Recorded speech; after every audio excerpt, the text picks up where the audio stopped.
Hi hello friends, welcome to my channel. Friends, ఈరోజు సీరియల్లో ఏం జరగబోతుందో తెలుసుకుందామా? ఇక స్టోరీలోకి వెళ్ళినట్లయితే మహాలక్ష్మినైతే మాధవ్ అయితే ఈ కుటుంబం నీదని అనుకుంటే, మేము నీ వాళ్ళమని అనుకుంటే నువ్వు బయటికి వెళ్ళకూడదమ్మా.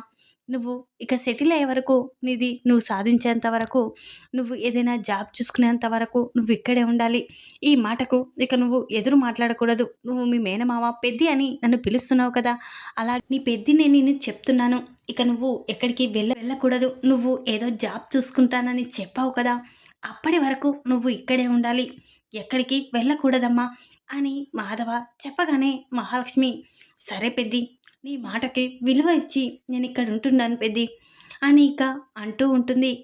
మహాలక్ష్మి అయితే అప్పుడే కన్నని చూసి, ఏంట్రా కన్న, నాతో మాట్లాడవా అని అంటూ ఉంటుంది. అప్పుడే ఇక కన్న అయితే, నీతో ఎందుకు మాట్లాడను, ఇక నుంచి మాట్లాడతాను అని, ఇక నువ్వు ఇక్కడ ఉంటున్నావు కదా, మాకు అంతే చాలు అని కన్న మహాలక్ష్మితో అంటూ ఉంటాడు. ఒరే కన్న, నువ్వు పరాయి వల్ల అండి గిండి అని మాట్లాడుతూ ఉంటే నాకు చాలా బాధగా ఉందిరా అని మహాలక్ష్మి అంటూ ఉంటుంది. అప్పుడే కన్న అయితే మహాలక్ష్మితో, ఇక నువ్వు మా వదినమ్మవు కాదు కదా, అందుకే నేను ఈ విధంగా పిలుస్తున్నాను, వదిన అని పిలవడం తప్పు కదా అని మహాలక్ష్మితో కన్న అంటూ ఉంటాడు. అప్పుడే ఇక మహాలక్ష్మి, లేదురా కన్నా, ఇక నుంచి నువ్వు వదినమ్మనే పిలవాలి, అలా పిలిస్తేనే బాగుంటుంది అని మహాలక్ష్మి కన్నతో అంటూ ఉంటుంది. అప్పుడే చక్రి చాలా సంతోషపడుతూ ఉంటాడు. కేశవ కూడా ఇక వదినమ్మని పిలవమని చెప్పడంతో కేశవ కూడా చాలా సంతోషపడుతూ ఉంటాడు.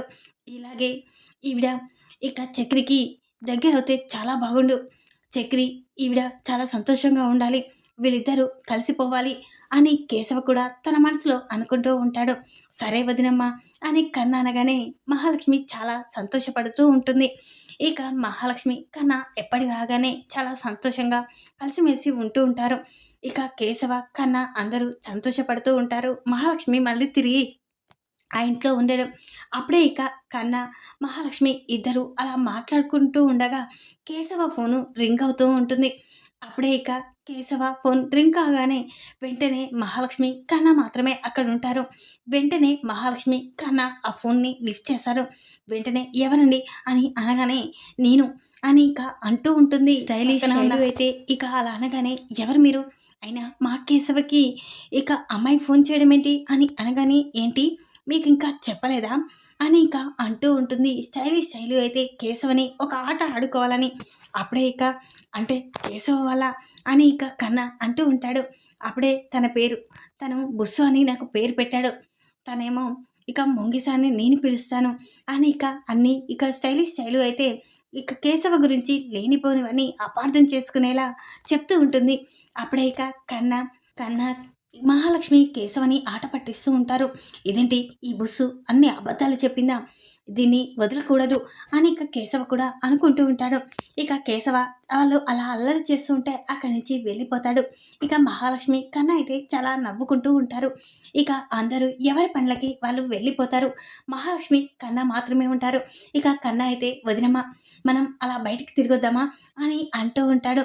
అప్పుడే మహాలక్ష్మి, లేదురా బయటికి వెళ్ళకూడదు, ఇంట్లో అదో ఇదో పని చేసుకొని ఇక్కడే ఉందాం అని అనగానే, లేదు వదినమ్మ అన్నయ్య వచ్చాక ఈవినింగ్ చేసాలే అని ఇక అంటూ ఉంటాడు. కన్న అయితే, లేదురా పనంతా పూర్తి చేసుకొని వెళ్దాం అని మహాలక్ష్మి పనంతా పూర్తి చేసి ఇక కన్ననే తీసుకొని కన్న మహాలక్ష్మి ఇద్దరు బయటికి వెళ్తూ ఉంటారు.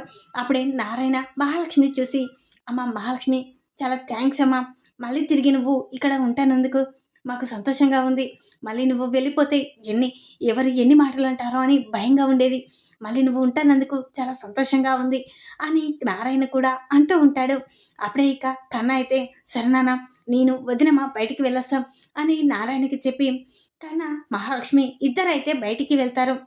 ఇక నారాయణ అయితే, ఈ మహాలక్ష్మి నా ఇంటి మహాలక్ష్మిలా ఇలానే ఉండిపోతే చాలు, చక్రిని అర్థం చేసుకొని చక్రి ప్రేమ తెలుసుకొని ఇక్కడే ఉంటే చాలు అని నారాయణ తన మనసులో అనుకుంటూ ఉంటాడు.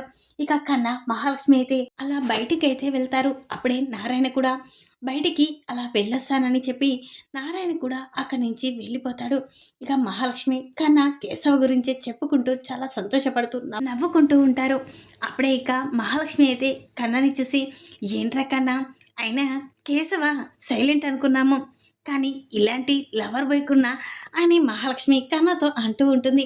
అప్పుడు కన్న కూడా అవును వదినమ్మా, నిజంగానే అన్నయ్య నేను ఇలా చేస్తుండని అనుకోలేదు, అయినా అన్నయ్యలో కూడా ఈ యాంగిల్ ఉంటుందని తెలుసుకోలేదు అని కన్న కూడా మహాలక్ష్మితో అంటూ ఉంటాడు. అలా మహాలక్ష్మి కన్న ఇద్దరు నవ్వుకుంటూ అలా మాట్లాడుకుంటూ ఉంటారు. ఇక అలా వెళ్తూ ఉంటారు. అప్పుడే కేశవ దగ్గరికి మళ్ళీ తన మెకానిక్ షెడ్ దగ్గరికి వెళ్తారు. అప్పుడే కేశవ మహాలక్ష్మిని కన్నను చూసి దాక్కుంటాడు. అది చూసిన మహాలక్ష్మి ఏంటండి అలా దాక్కుంటున్నారు అని అనగానే, తెలుసు మీరు నన్ను ఆట పట్టించడానికి ఇక్కడికి వచ్చాడని తెలుసు, అయినా ఆ బస్సు గురించి మీకు తెలీదు. ఆ బస్సు మామూలుది కాదు, అది నా బైకు ఇక ఢీ కొట్టి నా బైక్కి డ్యామేజ్ చేసింది. నేను వేరే వాళ్ళకి ఇచ్చే బైక్ అది, ఇక డబ్బులు ఇవ్వమంటే ఇవ్వడం లేదు, అది దాని సెల్లే అని ఇక అంటూ ఉంటాడు కేశవ అయితే. అప్పుడే సరే సరే కేశవ, అయినా నువ్వు నీ గురించి మాకు తెలుసులే అని ఇక మహాలక్ష్మి ఈ ఊరికే నిన్ను ఇలా ఆట పట్టించామంతే అని మహాలక్ష్మి ఇక కేశవతో అంటూ ఉంటుంది. వరే కొద్దిసేపు కూర్చోండి, ఇద్దరు కూల్ డ్రింక్స్ తెప్పిస్తాను, చోటు కూల్ డ్రింక్స్ తే అని కేశవ చెప్పగానే చోటు వెళ్ళి 2 కూల్ డ్రింక్స్ తీసుకొని మహాలక్ష్మికి కన్నకి ఇస్తాడు. ఇక మహాలక్ష్మి కన్న అలా తాగేసి, కన్న ఇక నుంచి వెళ్దాం పదరా ఇక అని మహాలక్ష్మి కన్న మళ్ళీ తిరిగి వస్తూ ఉంటారు. అప్పుడే నారాయణ అక్కడే పక్కనున్న షాప్ దగ్గరికి వెళ్తాడు. తను ఏదో తీసుకోవడానికని వెళ్తాడు. అప్పుడే అతనికి ప్రతాప్ ఎదురవుతాడు. ప్రతాప్ ఇక నారాయణ ఇద్దరు ఎదురుపడడం చూసి వెంటనే ఇక ప్రతాప్ అయితే ఒరే నారాయణ అని అంటూ ఉంటాడు. అప్పుడే ఇక్కడేంటి నన్ను పిలిచే వాళ్ళెవరు అని ఇక వెంటనే నారాయణ వెన్ను తిరిగి చూస్తాడు. అప్పుడే ప్రతాప్ అక్కడ ఉండడం చూసి నారాయణ ఒక్కసారి షాక్ అయిపోతాడు. ఒరేయ్ ప్రతాప్ నువ్వారా అని నారాయణ అంటూ ఉంటాడు. అవునరా, ఎన్నాళ్ళురా నిన్ను చూసి, నువ్వు ఎక్కడున్నావో ఏమైపోయావో కూడా తెలీదు, ఇన్నాళ్ళుగా కనిపించకుండా పోయావు, ఎక్కడున్నావురా అని అంటూ ఉంటాడు ప్రతాప్ అయితే. ఏమోరా నా పరిస్థితి గురించి ఎందుకని, నువ్వెలా ఉన్నావురా, మా చెల్లి ఎలా ఉంది అని నారాయణ అడుగుతూ ఉంటాడు. అప్పుడే ప్రతాప్ అయితే మీ చెల్లి నా దగ్గర సంతోషంగా ఉందిరా, అయినా నువ్వు మమ్మల్ని ఇద్దరిని కలిపావు, నీ రుణం ఎప్పటికీ తీర్చుకోమురా, ఇక వాళ్ళకి ఇక నచ్చ చెప్పి మరి నీ చెల్లిని ఇక నాకు అప్పగించావు, అలాంటి నీ చెల్లిని ఇక నేను పూలలో పెట్టుకొని చూసుకుంటానురా అని ప్రతాప్ అంటూ ఉంటాడు. అప్పుడే ఇక నారాయణ నువ్వు చూసుకోవాలరా, నువ్వు ఇష్టపడ్డావని నేను అందరి ముందు గొడవపడి మరి నీకు నా చెల్లిని ఇప్పించాను, ఇక అలాంటిది తనని చూసుకోకుండా ఎలా అని నారాయణ అంటూ ఉంటాడు.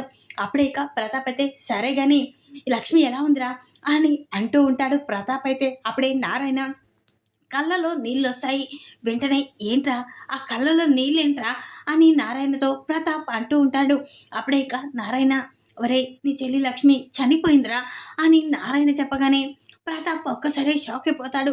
ఏంట్రా ఏం మాట్లాడుతున్నావు, నా చెల్లి లక్ష్మి చనిపోయిందా అని అనగానే అవునరా నీ చెల్లి లక్ష్మి చనిపోయింది, తను ఇక మాకు దూరమై వెళ్ళిపోయింది అని చెప్పగానే ఇక నీకు పిల్లలు అని అంటూ ఉంటాడు ప్రతాప్ అయితే. నాకు 4 మగపిల్లగాళ్ళే, కానీ వాళ్ళని ఆలన పాలన చూడకుండా వాళ్ళు చిన్నప్పుడే లక్ష్మి చనిపోయిందిరా అని చెప్పగానే ప్రతాప్ ఒక్కసారి షాక్ అయిపోతాడు.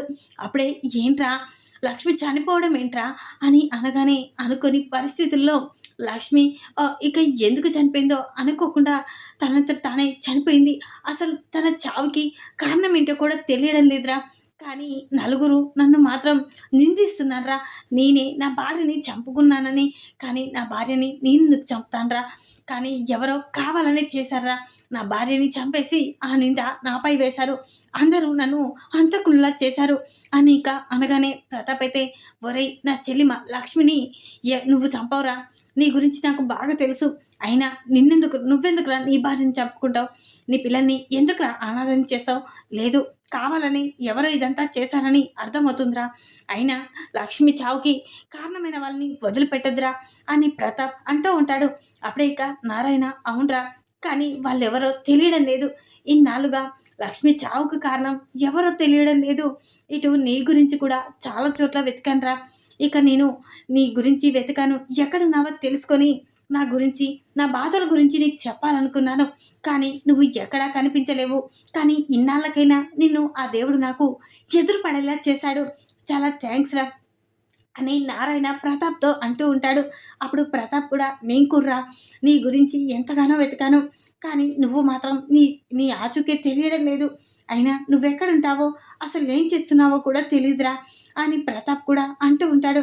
అప్పుడే ఇక అవును నారాయణ నీ ఇల్లు ఎక్కడరా అని అనగానే ఇక మా ఇల్లు ఇక్కడే పక్కనేరా అని చెప్పగానే ఒరేయ్ నన్ను ఇక్కడనే నిల్చొని మాట్లాడతావా అని అనగానే లేదురా పద వెళ్దాం అని అంటూ ఉంటాడు నారాయణ అయితే. అప్పుడే ఇక నారాయణ ఇక ప్రతాప్ని తీసుకొని తన ఇంటికైతే వస్తాడు. అప్పుడే ఇదేంట్రా ఇక్కడికి తీసుకొస్తున్నావు, ఇక్కడ మీ ఇల్లేది కనిపించడం లేదు కదా అని అనగానే ఒరేయ్ అదేరా ఆ పడబడ్డ కొంపే మాదిరా అని చెప్పగానే ప్రతాప్ ఒక్కసారి షాక్ అయిపోతాడు. ఏంట్రా ఇలాంటి ఇంట్లో నువ్వు ఉంటున్నావా అని ప్రతాప్ నారాయణని అనగానే అప్పుడే నారాయణ ఉండవలసిన పరిస్థితి వచ్చిందిరా అని చెప్పగానే అప్పుడే ప్రతాప్ ఒక్కసారి షాక్ అయిపోతాడు. ఎలా బ్రతికావు, ఎలా ఉన్నావు, ఇలాంటి ఇంట్లో ఉండడం ఏంట్రా నువ్వు అని ప్రతాప్ నారాయణతో అంటూ ఉంటాడు. నారాయణ అయితే లేదురా ఇలాంటి ఇంట్లో ఉంటేనే కష్ట సుఖాలు అనేవి తెలుస్తాయి. అయినా ఆ రోజుల్లో లక్ష్మి ఉన్నప్పుడు కళ మొత్తం పోయిందిరా. నా ఇల్లు బృందావనంలా ఉండేది, అలాంటి బృందావనం ఇప్పుడు ఈ విధంగా మారిపోయిందిరా. లక్ష్మి చనిపోయింది, మేము ఈ పరిస్థితికి వచ్చాము. లక్ష్మి పేరిట ఉన్న ఆస్తి మొత్తం ఇక ఎవరో వాళ్ళ పేరిట చేసుకొని లక్ష్మిని చంపేశారా, కావాలని చంపేశారు. లక్ష్మిని చంపేసి నా పిల్లల్ని అనాథరం చేశాడు. ఇప్పుడు మా బ్రతుకును కూడా ఈ విధంగా చేశారా అని చెప్పగానే ప్రతాప్ కళ్ళలో నీళ్లు తిరుగుతాయి.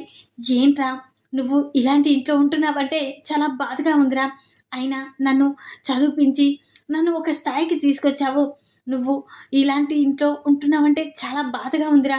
అయినా నీకు ఇలాంటి ఇంట్లో ఉండే పరిస్థితి ఏంట్రా అని ఇక నా ఇల్లుంది పద మనం వెళ్దాం అని ప్రతాప్ అయితే నారాయణతో అంటూ ఉంటాడు.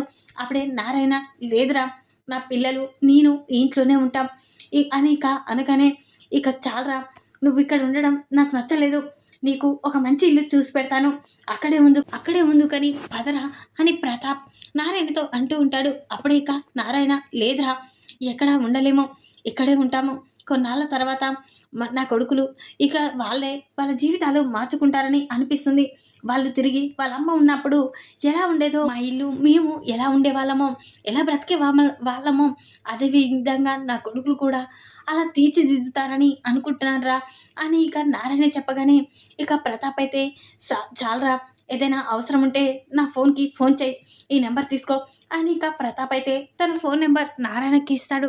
ప్రతాప్ నారాయణ అలా మాట్లాడుకుంటూ ఉండగా అప్పుడే మహాలక్ష్మి చూస్తుంది. అప్పుడే మహాలక్ష్మి ఇదేంటి డాడీ ఏంటి నా ఈ అంకుల్తో మాట్లాడుతున్నాడు అని షాక్ అయిపోతుంది. ఇదేంటి డాడ్ నేను ఇక్కడ ఉంటున్నానని తెలిసి నన్ను తీసుకువెళ్ళడానికి వచ్చాడా అని మహాలక్ష్మి చాటుగా ఉండి చూస్తూ ఉంటుంది. అప్పుడే ఇక సరేరా వెళ్ళొస్తాను అని ఇక ప్రతాప్ అయితే నారాయణకి చెప్పి అక్కడి నుంచి వెళ్ళిపోతాడు.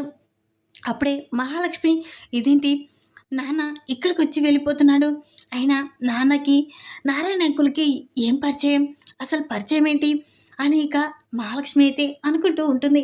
అప్పుడే మహాలక్ష్మి ప్రతాప్ అక్కడి నుంచి వెళ్ళిపోగానే నారాయణ దగ్గరికి వస్తుంది. అప్పుడే ఇక నారాయణ మహాలక్ష్మిని చూసి ఏంటమ్మా అని అంటూ ఉంటాడు.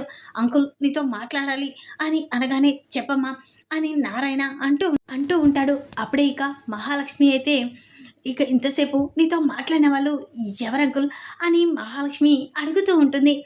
అప్పుడే ఇక వాడు నా ప్రాణ స్నేహితుడు, నేను చిన్నప్పుడు చాలా క్లోజ్గా ఉండేవాళ్ళం, ప్రాణ స్నేహితులు ఒకరి నుంచి ఒకరిని విడిచి ఒకరు ఉండేవాళ్ళం. వాడు నా చెల్లెల్ని ప్రేమించాడు, నా చెల్లెల కోసం ఇక చాలా బాధలు పడ్డాడు. ఇక నేనే మా పిన్నిని మా బాబాయిని ఒప్పించి ఇక మా చెల్లెల్ని ప్రతాప్ గారికి ఇచ్చి పెళ్లి జరిపించాను. ఆ తర్వాత ఇక వాడు ఎక్కడున్నాడో ఏమైపోయాడో తెలీదు. ఇన్నాళ్ళుగా వాడిని వెతికాను, కానీ అనుకోకుండా ఈరోజు రోడ్డు పక్కన కలిచాడు. ఇక వాడు ఈ ఇల్లు చూస్తానంటే తీసుకొచ్చానమ్మా అని చెప్పగానే మహాలక్ష్మి ఒక్కసారి షాక్ అయిపోతుంది. ఏంటి అంకుల్ తను నీ స్నేహితుడా అని అనగానే అవునమ్మా, వాడి ఫోటో నేను వాడు దిగిన ఫోటో నా దగ్గర ఉందమ్మా, చూపిస్తా పదా అని నారాయణ అక్కడే ఉన్నాం. ఇక నారాయణ ప్రతాప్ కలిసి దిగిన ఫోటోని మహాలక్ష్మికి చూపిస్తాడు. అప్పుడే మహాలక్ష్మి ఒక్కసారి షాక్ అయిపోతుంది. ఏంటి అంకుల్ అంటే నిజంగానే మా నాన్న నీ ఫ్రెండా అని అంటూ ఉంటుంది. ఏంటమ్మా తను మీ నాన్నేంటి అని నారాయణ అంటూ ఉంటాడు. అవును అంకుల్, అతను ఎవరో కాదు మా నాన్న అని అనగానే మహాలక్ష్మిని చూసి నారాయణ షాక్ అయిపోతాడు. అంటే నువ్వు ప్రతాప్ కూతురువా అని అంటూ ఉంటాడు. అవును అంకుల్, నేను ప్రతాప్ లలితల కూతుర్ని, మీ చెల్లెల కూతుర్ని అని చెప్పగానే ఇక నారాయణ చాలా సంతోషపడతాడు. అంటే ఇన్నాళ్ళుగా నువ్వు ప్రతాప్ కూతురు అని తెలియక నేను ఇక నీతో మాట్లాడలే సరిగ్గమ్మా. అంటే నువ్వు నా ప్రాణ స్నేహితుడి కూతురువి, అంటే నా చెల్లెలు కూతురువి, నా మేనగోడలివి అని నారాయణ అంటూ ఉంటాడు. అప్పుడు మహాలక్ష్మి అవును అంకుల్ అని అనగానే నా దగ్గర కూడా మా ఫ్యామిలీ ఫోటో ఉంది, చూదు కానీ మీ చెల్లెల్ని అని ఇక మహాలక్ష్మి అయితే తన ఫ్యామిలీ ఫోటోని చూపిస్తుంది. అది చూసిన నారాయణ ఒక్కసారి షాక్ అయిపోతాడు. నా చెల్లెల్ని చూసి ఎన్నాళ్ళయిందో అని ఇక నారాయణ ఇక ఆ ఫోటో చూస్తూ చాలా బాధపడుతూ ఉంటాడు. అప్పుడే ఇక నారాయణ అయితే ఈ విధంగానైనా ప్రతాప్ ఇక నా చెల్లెలు లలిత ఇక్కడికి వస్తారు, నువ్వు ఇక్కడ ఉన్నావని తెలిస్తే అని ఇక వెంటనే నారాయణ అంటూ ఉంటాడు. అప్పుడే ఇక అవును, ఇన్నాళ్ళుగా ఇక మా నాన్న నేను ఎవరో కార్ డ్రైవర్ని పెళ్లి చేసుకున్నానని నా మీద కోపంగా ఉన్నాడు, కానీ నిజంగానే తన ప్రాణ స్నేహితుడు కొడుకునే నేను పెళ్లి చేసుకున్నానని తెలిస్తే చాలా సంతోషపడతాడు అని మహాలక్ష్మి కూడా అంటూ ఉంటుంది. అప్పుడు నారాయణ అవునమ్మా, వానికి నేను విషయం చెప్తాను, వాడి ఫోన్ నెంబర్ కూడా ఇచ్చాడు, వాడికి నిజాన్ని చెప్తాను, మహాలక్ష్మి నా ఇంటి కోడలుగానే వచ్చిందిరా అని చెప్తాను అని ఇక నారాయణ అంటూ ఉంటాడు. ఇక ఈ విధంగానైతే నారాయణ ప్రతాప్ అయితే ప్రాణ స్నేహితులన్న నిజమైతే తెలుసుకుంటుంది. ఇక వాళ్ళందరూ కలిసిపోవాలి, మళ్ళీ తిరుగు ఈ ఇల్లు బృందావనంలా మారాలని మహాలక్ష్మి తన నిర్ణయాన్ని అయితే మార్చుకుంటుంది. తన తండ్రి కోసం ఎంతో చేసిన నారాయణ కోసం నేను ఈ ఇంటి కోడలుగా ఎప్పటికీ ఈ విధంగానే ఉండాలి. ఇక అంకుల్ చేసిన రుణం మా నాన్న ఎప్పటికీ తీర్చుకోలేనిది. అంకుల్ వల్ల ఈరోజు మా అమ్మ నాన్న కలిసి ఉన్నారు, అలాంటి అంకుల్ వాళ్ళకి నేనే ద్రోహం చేయనా అని ఇక మహాలక్ష్మి అయితే ఇక ఎప్పటికీ ఇంట్లోనే ఉంటాను, చక్రి భార్యగా కన్నా వదినమ్మలా ఉంటాను అని ఇక మహాలక్ష్మి అయితే ఒక నిర్ణయానికైతే వస్తుంది. ఈ విధంగానైతే మహాలక్ష్మి తన మనసునైతే మార్చేసుకుంటుంది నారాయణ ప్రతాప్లు స్నేహితులని తెలిసి.